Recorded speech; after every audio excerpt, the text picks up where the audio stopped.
bienvenidos a Presencia Cultural. Hoy les presentamos una conversación con la muy talentosa diseñadora peruana Kiara Maquiavelo.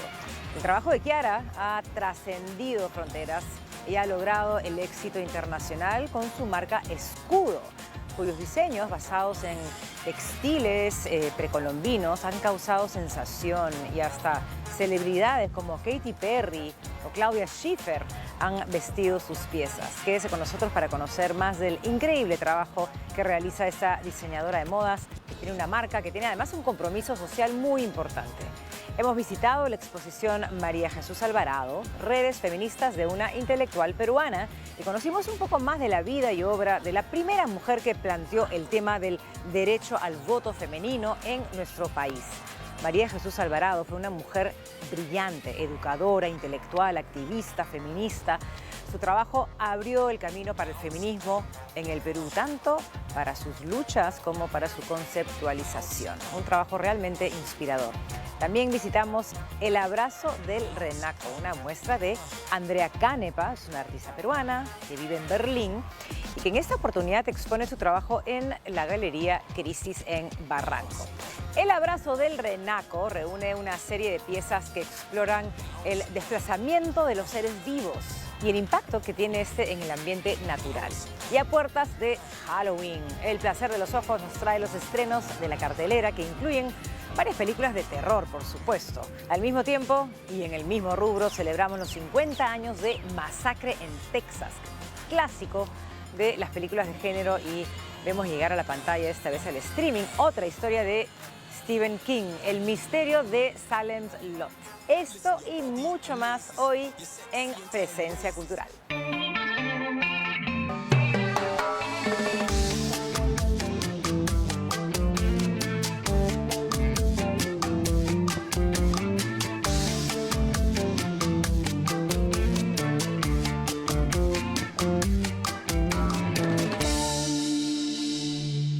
Hoy vamos a conocer una historia fascinante donde moda, tradición e impacto social se entrelazan de manera única. Vamos a conocer a Kiara Maquiavelo, diseñadora detrás de la marca Escudo.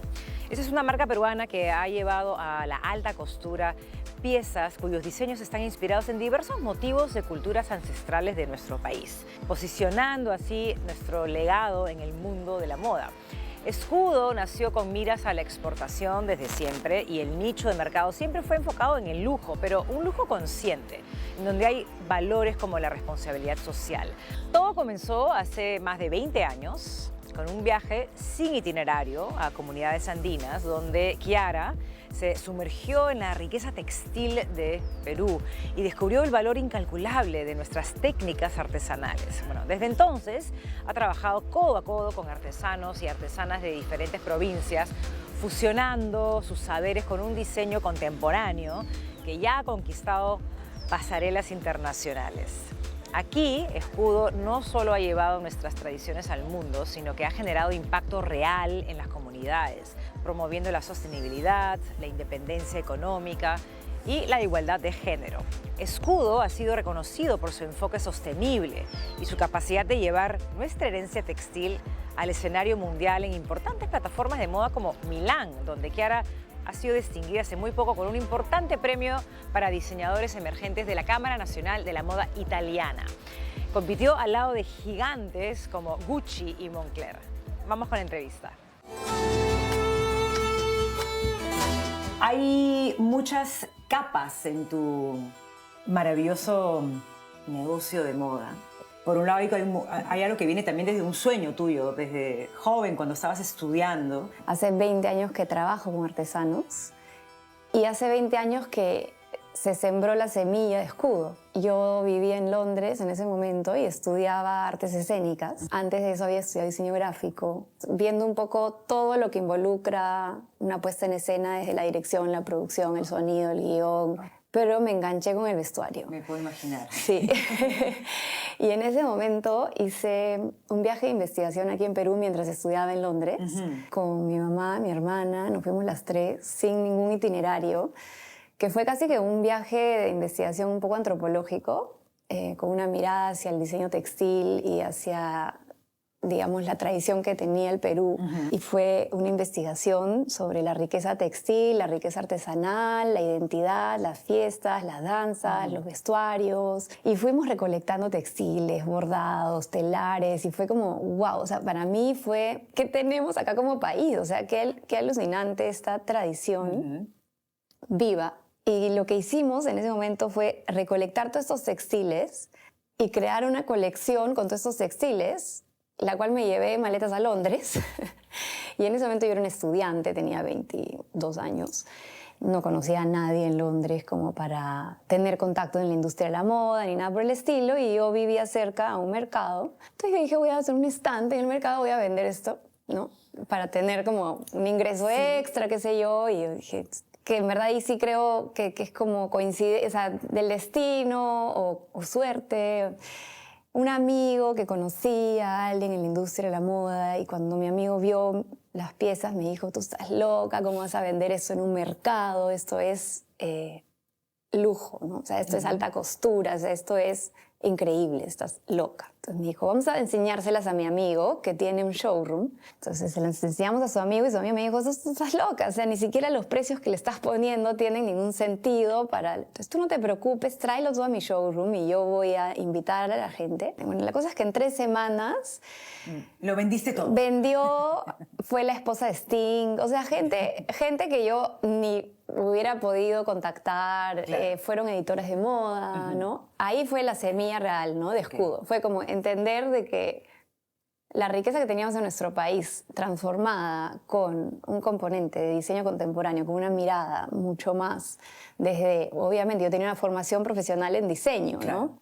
Transformada con la moda, la alta costura, porque sí hicimos una colección en donde no eran pues cualquier cosa, ¿no? Sí le pusimos un componente de diseño, y llevada a un país internacional como era Londres, puesta en un mercado como ese, pues tenía totalmente otro valor. Claro, claro. Y dije, yo necesito volver a Perú a hacer algo con lo que tenemos como país. Claro.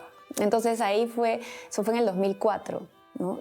Hace 20 años. Hace 20 años. ¿Qué es lo que tiene esta textilería peruana antigua, moderna y contemporánea, pero digamos que es parte de nuestra historia? ¿Qué es lo que te llama la atención del trabajo textil y de diseño? Tú ves las piezas precolombinas y las ves en los mejores museos del mundo, lo ves en las mejores colecciones del mundo, y tú ves las piezas mismas acá en el Museo a Mano, Museo Larco.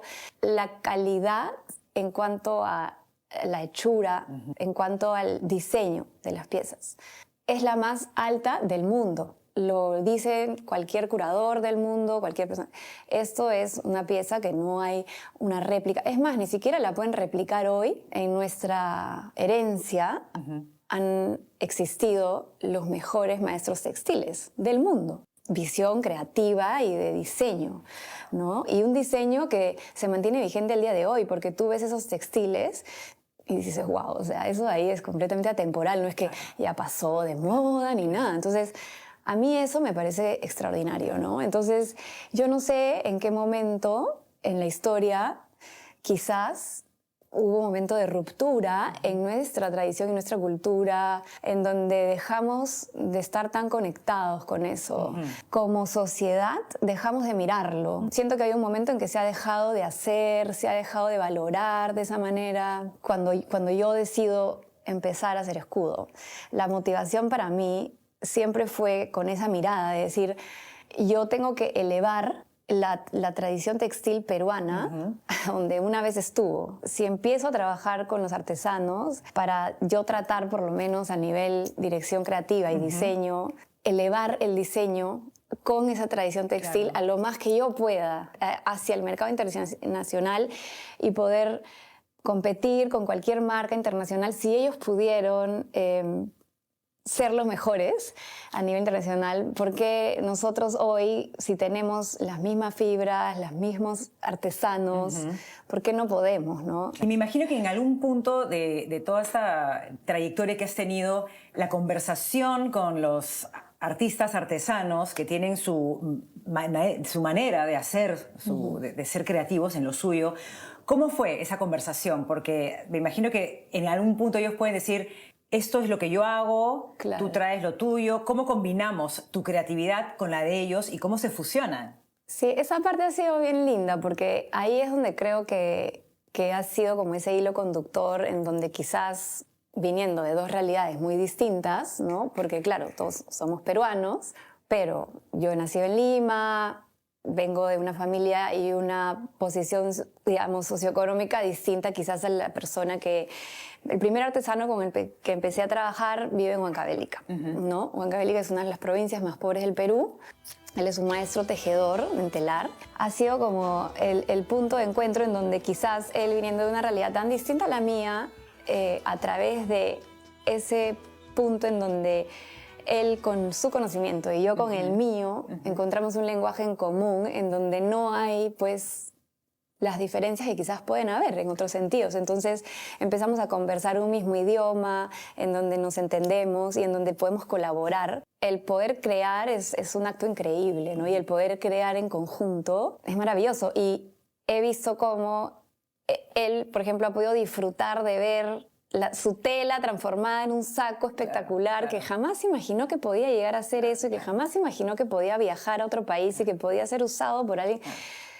Y que después, ponte, su saco ha sido representado pues, en Shanghái por una cosa. Y realmente ves la emoción y que lo puede hacer y que eso puede suceder. Y luego ha empezado a crecer y ha formado una microempresa, ya pues formó una asociación. Y ahora él dirige una asociación de 20 tejedores, ¿no? Entonces, a raíz de los años, pues el crecimiento no ha sido de escudo. O sea, ha sido de escudo, pero... Él también ha crecido, él también, o sea, el crecimiento es comunal, ¿no? Y eso tiene que ver con tu visión desde el inicio, ¿no? Que tiene que ver con que no es solamente el desarrollo de la marca, sino hay un trabajo comunitario de compartir. Y también tiene que ver con un tema de sostenibilidad que me parece bien interesante que nos cuentes. Mira, la sostenibilidad creo que hoy día es tan relevante para todas las industrias, ¿no? En la moda creo que más aún por justamente ser la segunda industria más contaminante del planeta. Escudo nace siendo sostenible, todo alineado a ser sostenible. Entonces hemos crecido como empresa y nuestros procesos internos, todo ha crecido siendo sostenible naturalmente. Entonces, esa sostenibilidad tiene que ver con la parte humana, ¿no? Las personas, o sea, la parte del medio ambiente y la parte económica, ¿no? Entonces, al final, Escudo es una marca que tiene, por una parte, un proyecto social súper grande, para cualquier marca de moda, digamos, atrás, el cual quizás no todo el mundo conoce, pero desde el inicio fue parte del proyecto, ¿no? No es que con el tiempo hemos ido cambiando y proponiendo, no, o sea, mi formación no ha sido diseñadora de modas, ¿no? Claro. O sea, eso ha ido generándose y como te digo, yo trabajo con artesanos hace 20 años, la marca tiene 11, entonces mi motor siempre ha sido las técnicas artesanales, el trabajo con el artesano, la parte social ha sido mi motor para que a través de la moda yo pueda generar un impacto, un cambio. Es justamente una industria que tiene tanto negativo que es donde puedo generar algo distinto y puedo ser como un motor de cambio, un ejemplo de cambio también. Perú tiene un montón de beneficios. O sea, un diseñador que vive y nace en Perú, pues es un lujo para... O sea, es genial poder ser un diseñador en Perú. Perú se puede convertir en una plataforma increíble para moda sostenible. Lo que hemos venido trabajando son varias cosas, ¿no? Hay la parte de trabajo social, trabajamos con las comunidades, de generar independencia económica, igualdad de género. A la hora que generamos esta independencia económica, hemos visto con los años y con la data que baja la violencia doméstica. Y también hay un incremento de la educación, porque tienen mucho mejor condiciones para poder educar a sus hijos, ¿no? Entonces fomentamos toda esa situación. O sea, es como las comunidades realmente han habido como una transformación. El núcleo creativo, me imagino que son quizás pocos, pero entiendo que hay una maquinaria de personas atrás. Me hablabas de 450 personas que, entre tejedoras y gente y proveedores y demás, es una cosa muy grande. Pero, sí, es toda una red articulada, ¿no? Es como estamos en 9 provincias, hay más de 400 familias de tejedores, de artesanos, de artesanas. ¿Cómo empieza una idea? O sea, porque digamos, pensando en el equipo creativo, el que diseña, el que mira el material, o sea, ¿cómo empieza el origen de creación de una pieza? Contarte una pieza específica, Sí, ¿ya? sí, sí. Que es bien como icónica y que me gusta todo lo que ha pasado con esa pieza, porque ahí es donde quizás podemos usar el ejemplo que te digo de cómo puede llegar una pieza a llegar a lo que llegaban los telares, ¿ya? Ese vestido que justo está ahí, que ha sido bien icónico, ese vestido lo hicimos en el 2020 en pandemia, ¿ya? O sea, generalmente las colecciones de escudo, todas, desde el inicio, han sido inspiradas en un tema puntual del Perú, ¿no? Entonces, o ha sido pues una región, una cultura precolombina o un personaje de la historia del Perú. En esa colección en especial trabajé la colección Nazca. La cultura Nazca, por temas climáticos, tuvo que migrar y desplazarse de donde ellos vivían. Tuvieron que tener mucha resiliencia como sociedad, digamos, como asentamientos, tuvieron que desplazar y hubo una evolución también en sus creaciones, en sus textiles, por este desplazamiento. Entonces, a mí me inspiró un montón cuando estaba leyendo el libro de la cultura Nazca y nosotros estábamos pasando por la pandemia. Había un telar Nazca que a mí me encantó y me impresionó un montón, eran todos estos zigzags. Entonces, a raíz de ese telar, empezamos a desarrollar unos swatches en crochet con el zigzag.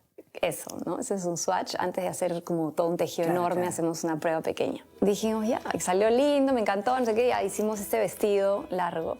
Quedó en la colección, esa colección la vendimos. Fue un éxito comercial el vestido y luego nos escribe la estilista personal de Katy Perry en ese momento por el mail de contacto de escudo pidiéndonos este vestido no nos dice para qué, pero si le podíamos mandar un par de tallas. Entonces le mandamos las tallas a Los Ángeles. Después de 3 semanas nos devuelve el mail, gracias no sé qué, todo bien, hemos usado este vestido. Ya en unas semanas o algo sale no nos decía para qué ni nada. 3, 4 semanas sale pues el lanzamiento de este video Electric, que era el videoclip de la canción que hizo Katy Perry por los 25 años de Pokémon. ¿Ya? Yo ni siquiera veo Pokémon, ni tengo idea. La cosa es que sale y era Katy Perry usando este vestido abanico como su imagen principal y hubo pues una cantidad de prensa. Lo empezamos a repetir y hacer y hemos hecho sets hemos hecho... ¿Qué es lo que tienes puesto tú? ¿Qué es lo que tengo puesto? Claro. Entonces, y se ha vuelto como un icono de la marca en donde lo tenemos en montones de diferentes patrones, pero siempre repitiendo el zigzag, pero en diferentes repeticiones, diferentes colores. Lindísimo. Es un trabajo espectacular. Se demora una sola mujer en tejer 21 días ese vestido sin parar, porque tiene que ser una sola persona que teje por la tensión, ¿no? No pueden una tejer la manga, la otra manga, ni nada, ¿no? Interesante eso. Me estás diciendo que la tensión es la tensión con la que teje. Que todos somos diferentes, entonces si viene otra a sumarse, la tensión... No va a ser la misma, entonces no puede... Es importante que una sola persona... Una persona, sí, puede tejer cada pieza, ¿no? Es como... Entonces... Y el año pasado nos escribe el Museo del Fashion Institute of Technology en Nueva York, que van a hacer esta muestra, que es la primera muestra bien importante de diseño latinoamericano, de moda, desde 1950 hasta la fecha. Y somos la primera marca seleccionada, la única marca peruana en ser seleccionada para participar de esta muestra, en donde participan diseñadores como súper consagrados, claro. Carolina Herrera, no sé, Gabriela Hearst. Y nos piden este vestido para que forme parte de la colección permanente del museo. Wow. No solo estoy haciendo moda, ¿no? Estoy como haciendo algo que tiene que ver con cultura, con las personas, con la conexión. O sea, siento como que Escudo es un proyecto que conecta a esa persona que está tejiendo en una comunidad súper aislada, donde no hay señal en los Andes, con quizás esa persona que está en París o en Londres usando su vestido y que quizás ellas dos no saben que se están conectando, pero se están conectando. Es muy especial, ¿no? Y que tiene que ver con algo que quizás no podemos como entender o palpar, pero hay un hilo conductor que es súper especial para mí. Y tiene que ver con lo que es el tejido en sí, ¿no? Sí, con eso, que para mí es el tejido, porque esa persona, solamente una que teje ese vestido, le pone toda su energía, y esa energía está, y yo creo que por eso las piezas que hacemos son especiales. Y por eso es una pieza que te va a durar toda la vida, que no la vas a querer descartar, que no va a pasar de moda. Son piezas atemporales y que las vas a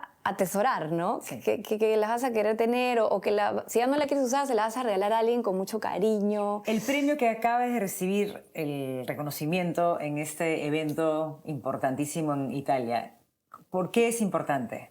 O sea, primero que es un premio al cual no puedes aplicar, ¿no? Te invitan. Milán, la Cámara Nacional de la Moda Italiana, es una de las plataformas que está más comprometida con la sostenibilidad. Trabaja de la mano con un jurado que no tiene nada que ver con la moda necesariamente, ¿no? O sea, es la ONU, son organizaciones que están relacionadas al cambio climático. Tiene que ver con la visión que hay detrás. Sí, ¿no? Y es bastante profesional en el sentido de que se lo toman muy en serio. He sido la primera marca latinoamericana, peruana, pero latinoamericana, de ser nominada a este premio también. Exponer en esa plataforma no solo a mi marca, a mi proyecto, sino también al Perú y también a Latinoamérica. Para poder hacer las cosas hay que tomárselo muy en serio y saber que el camino no es fácil. O sea, de repente cuando ves como el premio y ves las cosas como positivas de afuera, piensas, qué fácil, o como que porque quizás yo tuve otras oportunidades y no, o sea, no es nada fácil, ¿no? No, que va a ser fácil. O sea, hay 1000 momentos en que uno quería tirar la toalla y no todos los momentos son así. O sea, hay que realmente tener mucha pasión, creo, y tener mucha decisión y constancia y coherencia en algo, porque también no es como que un día haces una cosa, otra cosa. No, o sea, no, creo que es como tener muy claro lo que quieres hacer, dedicarte a eso, ¿no? Gracias, Chiara, ha sido un placer. Margarita Saona es una talentosa escritora peruana que vive en Chicago y tengo entre mis manos 3 libros preciosos. Se trata de la trilogía que ella escribió después de que le detectaron una enfermedad al corazón. Estos libros son una manera de compartir o tal vez de exorcizar lo que supuso primero sobrellevar la enfermedad y luego un trasplante y una delicada operación que incluyó el injerto de una válvula de cerdo y posteriormente la convalecencia y lo que significa vivir con el corazón literalmente en retazos. Los libros son Corazón de hojalata, que es un poemario, de Monstruos y Cyborgs, un ensayo, ambos de la editorial Intermezzo Tropical, unas bellecitas de libros. Y también está Corazón en trance, que es un relato, esta de la editorial Peisa. Lo que empezó como un poemario sobre su trasplante de corazón se transformó pronto en un asedio a la enfermedad desde diversos géneros literarios. Aferrarse a la literatura significó para Margarita aferrarse también a su humanidad. Se trata de 3 libros en los que la autora reflexiona sobre aquello que nos hace humanos. Los tratamientos invasivos a los que fue sometida le hicieron reflexionar sobre su propia humanidad, recorriendo su enfermedad, la experiencia quirúrgica, la convalecencia y la supervivencia. Y entonces escribe en De Monstruos y Cyborgs, en la parte de atrás: soy un monstruo y un cyborg. Soy una humana con partes de otros seres, abierta a virus y a infecciones. Soy una persona que no sabe qué decir y yo. De nada serviría negarlo. Recordarlo es también ser un montón de preguntas sin respuestas. Muy, muy recomendable la trilogía de Margarita Saona.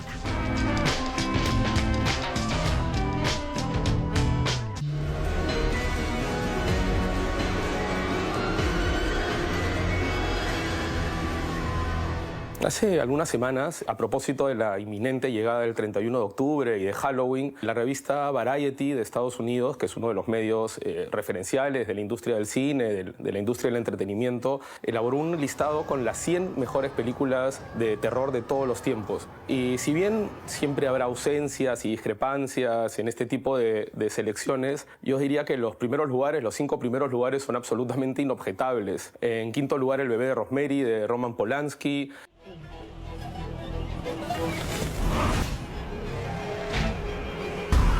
En cuarto, Tiburón, de Steven Spielberg.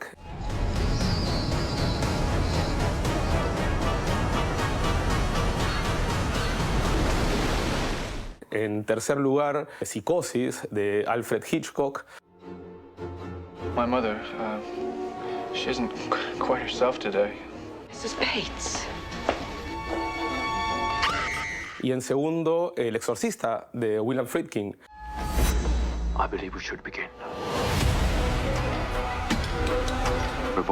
El primer lugar corresponde a una película que acaba de cumplir también su 50 aniversario, que es La Masacre de Texas, de Tobe Hooper.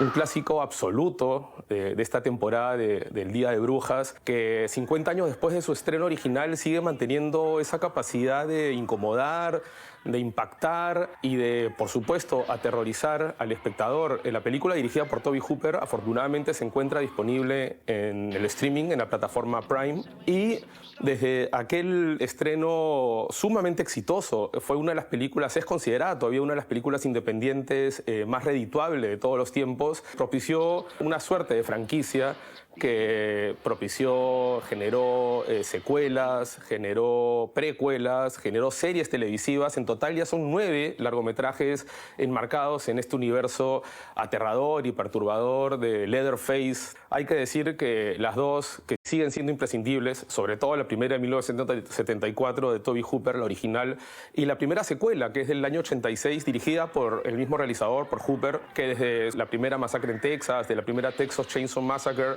se convirtió rápidamente en un realizador referencial en el género del horror. La Masacre de Texas 2 de 1986, si bien no está a la altura de la original del 74, mantiene, aunque con toques más cómicos y más grotescos, esta capacidad de perturbar al espectador con escenas absolutamente grotescas. Hay que recordar que la historia original está inspirada libremente en los crímenes reales de un asesino en serie llamado Ed Gein. Como les decía, en La Masacre de Texas hay muchas secuelas, precuelas y películas vinculadas con la original que se pueden encontrar en el streaming, pero lamentablemente la mejor de todos estos remakes, la de 2003, dirigida por Marcus Nispel,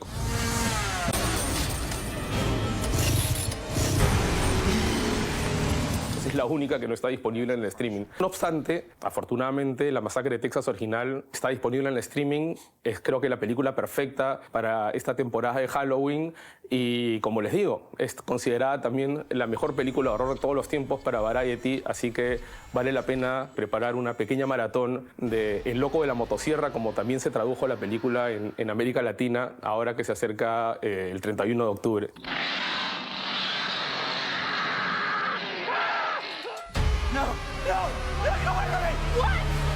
He was smiling at me.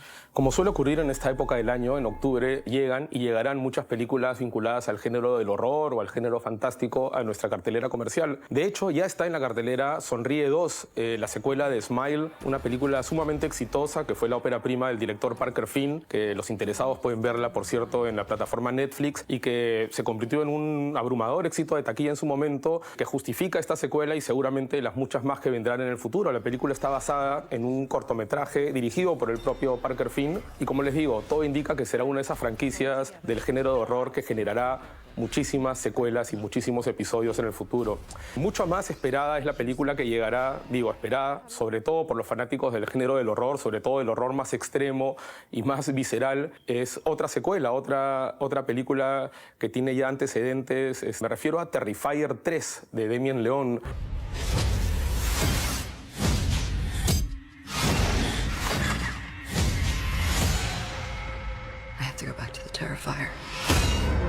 Una película que vuelve a traer a la pantalla al aterrador y espeluznante payaso Art the Clown, y como en las anteriores sigue un poco los pasos de este asesino y sus crímenes, que obviamente se tornan cada vez más brutales, más sanguinarios y con más dosis de gore en la pantalla. Todas las películas anteriores de Terrifier, todas dirigidas por Damien Leone, están disponibles en Prime. Recomiendo consumirlas con muchísima prudencia, no son películas para todos. Finalmente también habrá una película nacional, un estreno peruano enmarcado en esta fecha de Halloween, que es Entre Nosotros. ¿Quién fue el último en ver a Carlos con vida?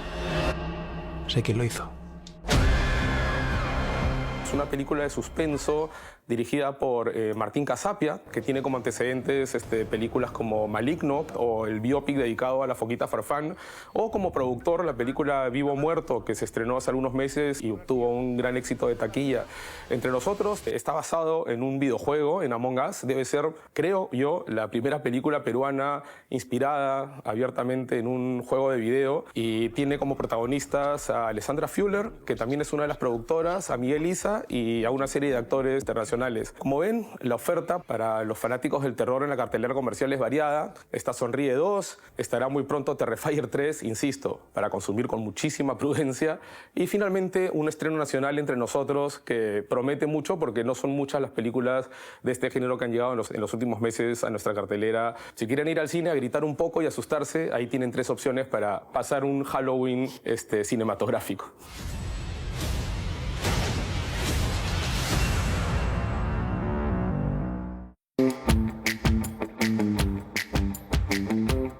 Nos encontramos en la librería Tu Macro, en la avenida Santa Cruz, en San Isidro, donde evidentemente podrán encontrar muchísimas de las novelas de los bestsellers de Stephen King, pero recomiendo particularmente It, 1500 páginas de puro terror, que creo que resultan siendo una lectura perfecta para la temporada de Halloween.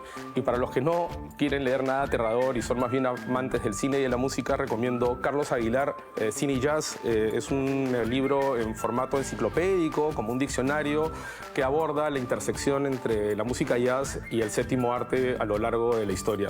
Cine y Jazz de Carlos Aguilar y, por supuesto, It de Stephen King son 2 libros que recomiendo.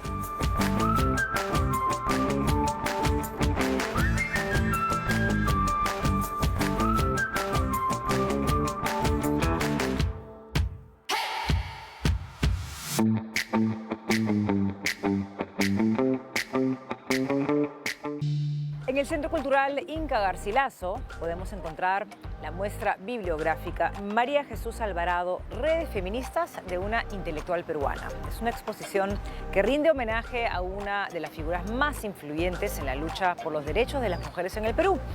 María Jesús Alvarado, educadora, intelectual y activista, fue pionera en teorizar el feminismo en nuestro país. A lo largo del siglo XX, su incansable trabajo en favor de las mujeres, los niños, el movimiento obrero y las comunidades campesinas dejó una huella imborrable. A través de su liderazgo, construyó redes de colaboración tanto nacionales como internacionales y logró articular movimientos, asociaciones que fueron clave en la conquista de los derechos de las mujeres. Presencia Cultural conversó con la curadora Karen Bernedo, quien nos explicó cómo esta muestra busca visibilizar una batalla que sigue vigente hasta nuestros días.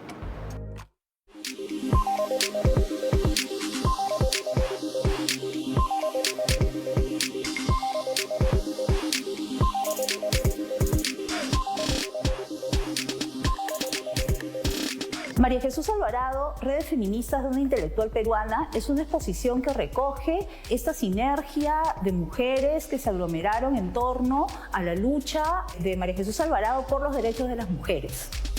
María Jesús Alvarado es una figura absolutamente fundamental en lo que es la historia de la obtención de los derechos de las mujeres, sobre todo durante la primera mitad del siglo XX, en los cuales las mujeres todavía no habíamos accedido a la educación, al trabajo, a una serie de derechos que fuimos adquiriendo después. Otra cosa que va a ser muy importante durante toda su vida va a ser el sufragio femenino.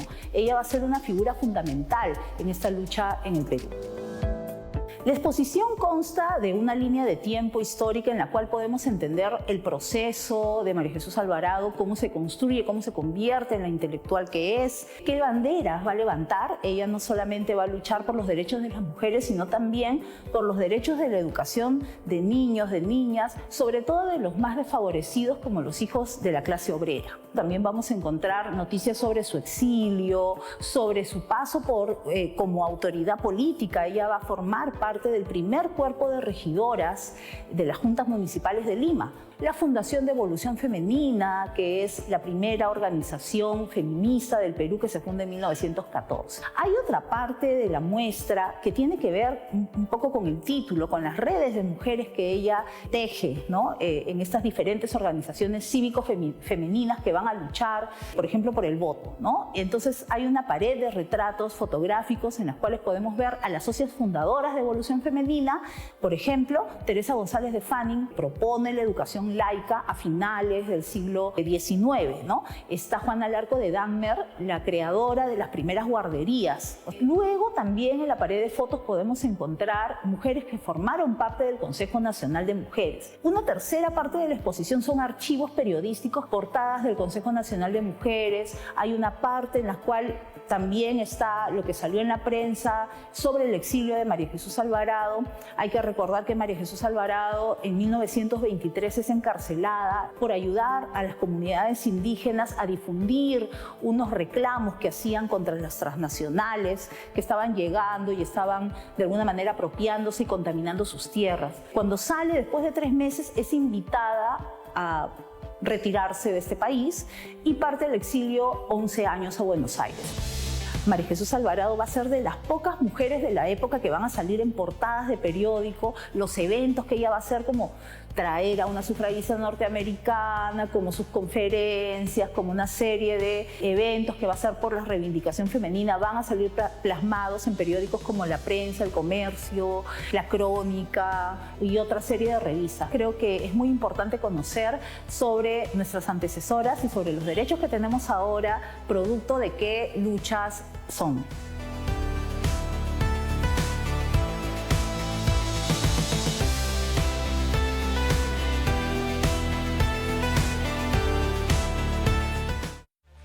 La exposición El abrazo del Renaco invita a los espectadores a reflexionar sobre la forma en la que los desplazamientos de diversos seres marcan y transforman nuestro entorno que compartimos. Ejemplo de ello son las huellas de la deforestación en la Amazonía, los túneles excavados por los escarabajos barrenadores de madera y las raíces de los ficus estranguladores. Estos 3 fenómenos dejan a su paso un mapa de devastación y resistencia. La autora de esta instalación es la artista peruana Andrea Canepa y tiene una carrera que se ha desarrollado en el extranjero. En esta exposición nos muestra su visión fusionando arte y ecología en un relato que invita a reescribir lo común. Conversamos sobre El abrazo del Renaco con Juan Luis Valareso, que es director de la Galería Crisis de Barranco, sede de la muestra de Andrea Canepa. Vamos con la nota.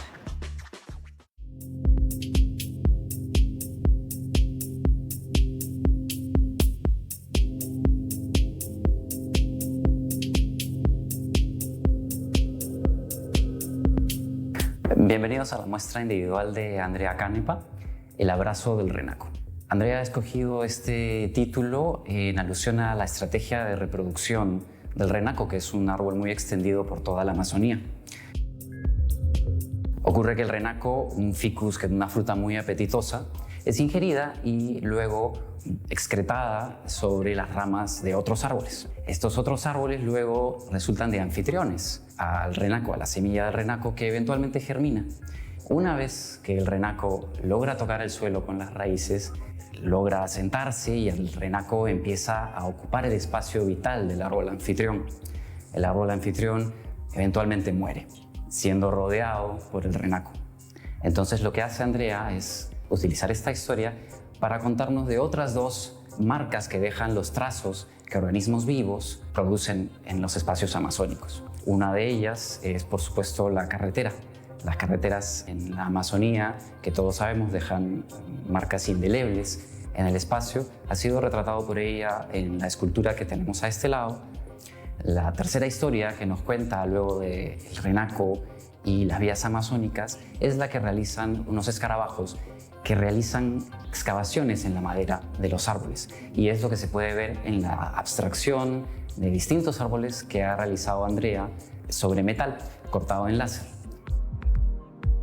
Andrea trabaja sola esta exposición ella escribe un texto además de la misma, y donde ella narra todo el proceso creativo, donde cuenta estas historias que yo les estoy mencionando, pero que además las mezcla con muchas otras. Su trabajo no es solo plástico de esta manera, sino que también ha incursionado en la literatura de alguna forma, porque si bien es una narración en primera persona de sus recuerdos y sus motivaciones, nos habla de todo el proceso creativo de la muestra. Andrea busca hacernos reflexionar sobre los trazos que diferentes organismos realizamos sobre el territorio. No cualquier territorio, por supuesto. Ella habla de la Amazonía y no trata de juzgar, porque el renaco no es un ser maligno, las carreteras no solo traen el mal. Lo que trata de hacer Andrea es simplemente hacernos pensar en cuál es el impacto de las cosas que hacemos.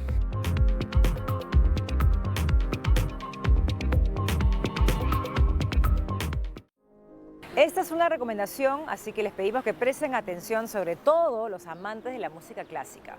El talentosísimo pianista ruso Alexander Malofeev, uno de los mejores del mundo, que está a punto de cumplir 23 años y que ya se ha colocado como el pianista más importante de su generación, bueno, regresa al Perú para presentarse el 1 de noviembre en el Teatro Municipal de Lima. Esto ha sido a pedido del público.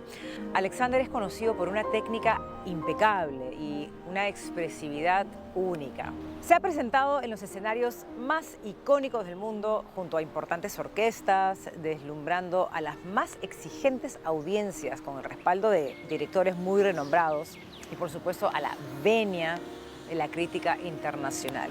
Tenía entonces 13 años y ganó el prestigioso concurso internacional Tchaikovsky para jóvenes músicos. Desde entonces, su trayectoria ha sido pues un constante ascenso, recibiendo importantes premios y reconocimientos que validan este talento excepcional.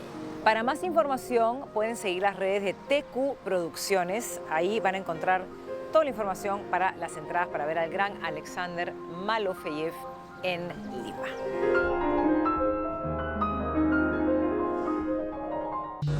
They used to tell us stories about this place. You have no idea what you're getting yourself into there.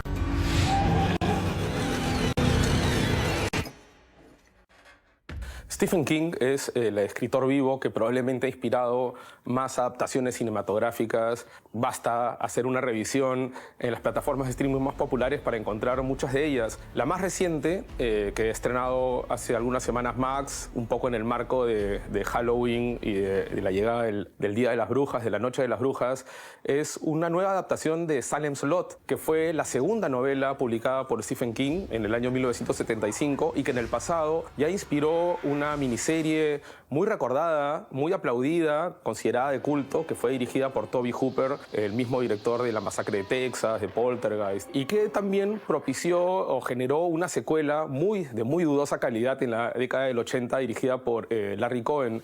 Esta nueva adaptación, dirigida y escrita por Gary Doberman, quien se ha hecho más o menos conocido en el mundo del cine de horror, sobre todo por haber sido el guionista de las películas de Annabelle, que tienen que ver con el universo del Conjuro, y también por ser el guionista también detrás de una adaptación muy exitosa de Stephen King, que es los 2 episodios de It.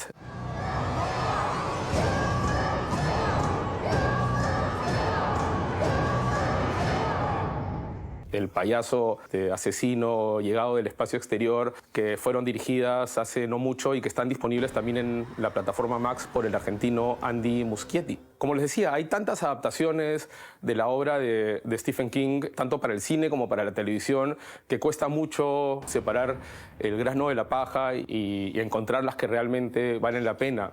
Y entre ellas, por supuesto, cualquier revisión de las adaptaciones a la pantalla grande que han tenido las novelas de Stephen King debe empezar por El Resplandor.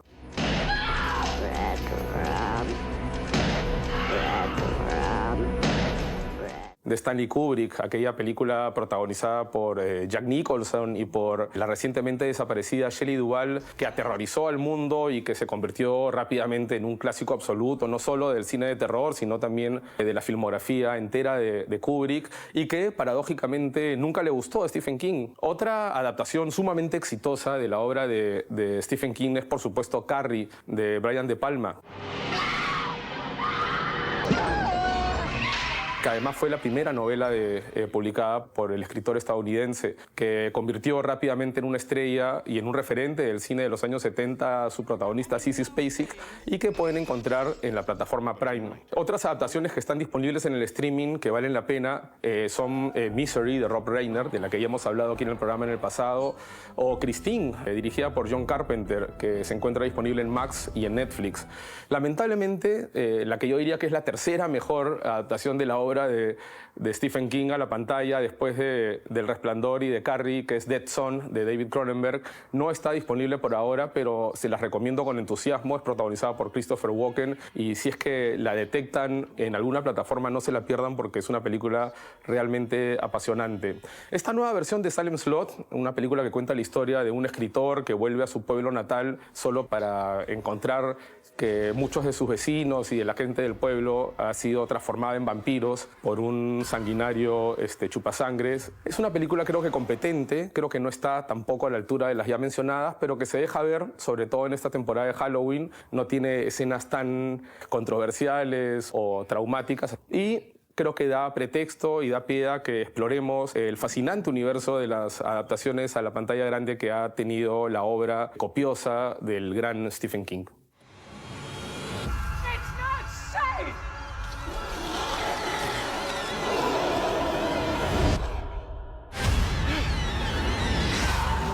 Chiara, tu peux m'expliquer ce que ça t'apporte de faire ça? Ben, ça me rend heureuse. Dis-toi qu'elle est comme une somnambule et faut pas la réveiller brusquement. Bonjour Nicole. Vous connaissez Marcello? C'est quoi ces conneries, Chiara? Marcello. Nicole, c'est Marcello, attention. El pasado 28 de septiembre se conmemoraron los 100 años del nacimiento de Marcello Mastroianni, probablemente el actor italiano más icónico, más esencial de la historia del cine de ese país. Y a propósito de este aniversario importantísimo, este año se estrenó una película muy interesante, Marcello Mío, de Christophe Honoré, que participó en la sección oficial de la última edición del Festival de Cannes, y que tiene la particularidad de ser una suerte de comedia metaficcional, en la que Chiara Mastroianni, la hija de Marcello Mastroianni, se interpreta a sí misma, y Catherine Deneuve, su madre, también se interpreta a sí misma, y hacen múltiples referencias a la vida y al hecho, en el caso de Chiara, el hecho de haber nacido bajo la sombra y la estela de este gran, extraordinario personaje. Un actor que a lo largo de su carrera interpretó y participó en casi 150 largometrajes, entre ellos algunos clásicos absolutamente imprescindibles de la historia del cine, y que lamentablemente no tiene la presencia que uno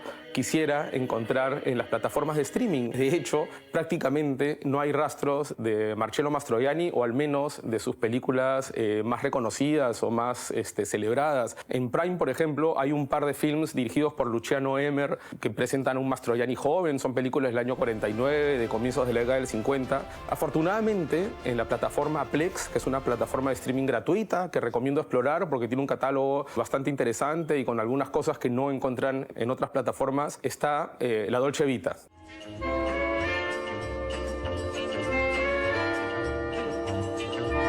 Que es quizás la película definitiva, no solo de Marcello Mastroianni, la película que lo convirtió en una estrella ya no solo del cine europeo, sino de escala global, sino también de Federico Fellini.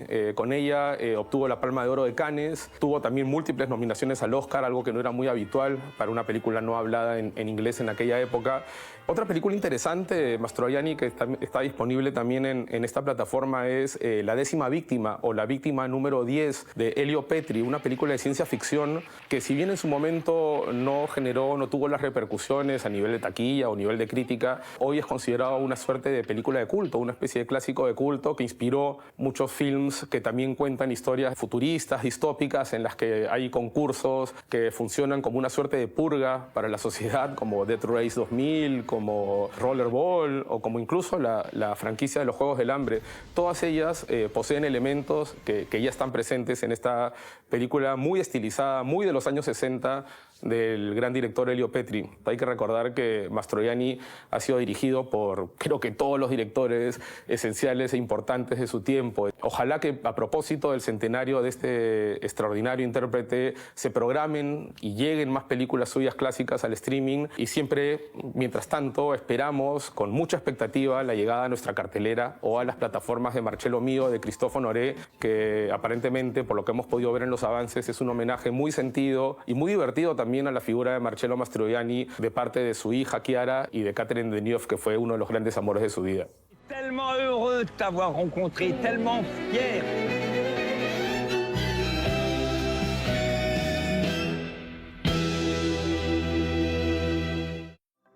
Hemos llegado al final de Presencia Cultural. Espero que hayan disfrutado del programa que hemos preparado con mucho cariño. La conversación con Chiara Machiavello nos ha llevado a explorar el campo del diseño de modas y conocer un poco más sobre cómo el arte y la creatividad también tienen la oportunidad de generar impacto social.